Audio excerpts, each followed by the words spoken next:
এই বাবু, এই দেখ দেখ কাকি এনেছি তোর জন্য, ঘটক কাকিমা। বাবা কত কষ্টে বুক করলাম ঘটক কাকিমাকে। তো দেখো না আমার মেয়েটার বিয়ে হচ্ছে। আমি সেই জন্যই এসেছি, আমার কাছে অনেক ছেলের ছবি আছে।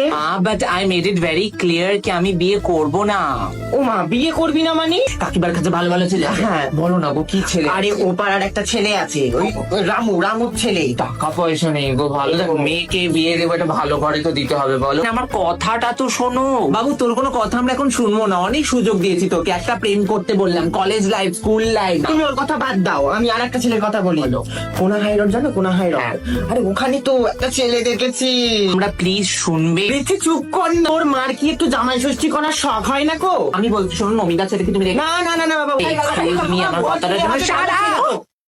তখন থেকে কথা বলে যাচ্ছ তোমরা, নিজেদের চয়েসের ব্যাপারে বলে যাচ্ছ, আমার চয়েসটা জানতে যাচ্ছ না যে আমি কি চাই।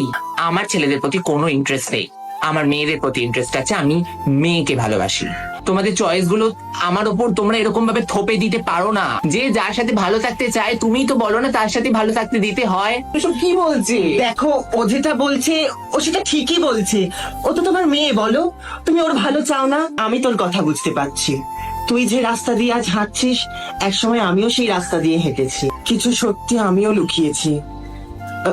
ছাড়ো সব কথা, এটা তো সেলিব্রেট করা উচিত আমাদের, বলো।